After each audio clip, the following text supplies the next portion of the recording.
Hi guys, welcome to my channel. Today I'll be showing you how I took care of this cake fail. Sometimes when you're baking you have one or two challenges. Now you can see cracks and broken edges.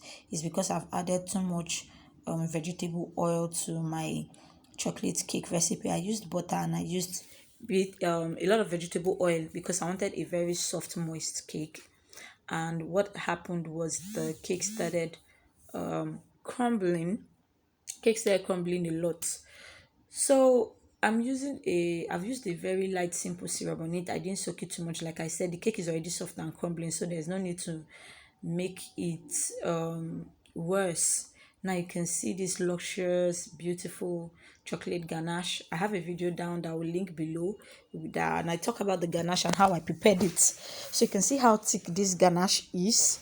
I'll also be talking about chocolate brands and how they can affect the final product, when we are baking, because I'm going to make a chocolate color, or will I say an attempted chocolate color in this video, and you will see how different chocolate brands can affect the output of what you're doing. See how thick this chocolate ganache is, and I used a double boiler method to actually melt this particular chocolate brand. It's a milk chocolate brand, but I added some other things. I talked about that in the video that is linked down below. So like I said, lightly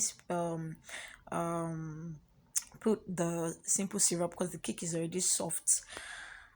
You can also use butter, only butter, if you don't want to experience what I experienced here with the cake cracking at the sides, cracking in the middle.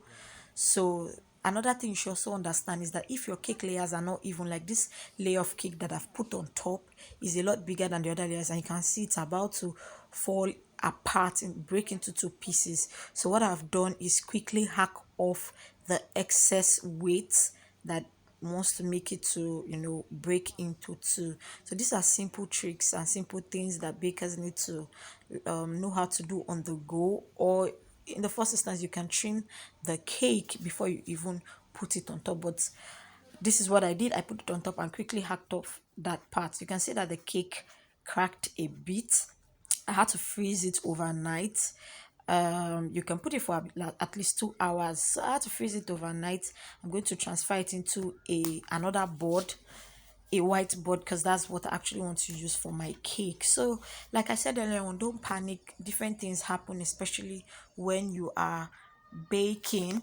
But the most important thing is keep a cool head and go around it. You can actually still come out with something really nice and lovely. At the end of the day, you can still see cake crumbs all over, despite the fact that it is frozen at this point. Now we need a lot of buttercream because of all the broken edges and the cracked surfaces. So we're going to use a lot of buttercream. So I made this buttercream really soft, luxurious, and delicious because we'll be using so much of it. So it's going to be part of the taste. It's going to add so much to the final taste of the cake. So I'm just trying to cover up the cracks, trying to frost the cake, and then you see me trying to use the buttercream to make up for places where there are dips and where it looks like there are holes. So it's all about patience, it's all about not giving up irrespective of what you see at first. You can see me, yes, trying to make up for places where there are dips. So after this, I put it in the freezer for about an hour. I brought it and I crumb coated it again, and after crumb coating it again, I covered it up before I decided to apply the cake chocolate decoration on it. So it's a really simple, easy way. You don't have to give up on your cake.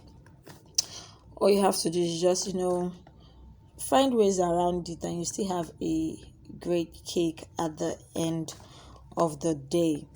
So earlier on I was talking about chocolate brands and how some of them do not set properly and can affect the final output. So I'm going to be showing you how I try to make a chocolate color with a brand that was different from the one I used for the chocolate ganache, and it did not set properly. It didn't set properly, and at the end of the day I decided to use it like that, and that's why I ended up having more like a pattern. So this is the chocolate that I wanted to use for the chocolate color. you can see it's not frozen properly because I put it in the microwave, and at the end of the day I had clumps of chocolate in the chocolate fluid, or we like call it a ganache too. So it really didn't go well, and it didn't set at all. So I was wondering, is it because I put in the microwave, and the other one I used the double boiler method for it? Because when I used the double boiler method for the ganache, it actually melted properly. It had a thinner consistency, but on cooling down, it had that thick consistency. This one I even put it in the freezer and nothing happened. It was still dripping wet. You can see that my table is stained. So you know what, I decided that, okay, let me use it like that. Worst case, even if I can't get the color, at least I should be able to get like a pattern around the cake. I've not tried this before, but you know, okay, there's always a first time. Let's see how it goes. So this is what happened at the end of the day. I was disappointed at first, but I was like, you know what, let's continue. We already started this journey. So I just decided to pipe a couple of borders around the top and bottom part of the cake. I decided to put a cookies and some cherries on it just to decorate it. And I also put gold dust mixed with vegetable oil on it because I'm using a gold topper, just to put a little bit of gold on the cake, just a little bit of decoration to help with the look of the cake. Now, my husband, whose birthday it was oblivious to all the stress I'd gone through. He loved the cake design. He said, "Oh, he loved the chocolate pattern," but you know, he's not aware of all the stress and the failures that I encountered during the making of this cake. Now, I live in a very humid climate, so the buttercream is still frozen. That's why it's breaking off like this. But I'm going to show you what the inside of the cake looks like. It's so delicious.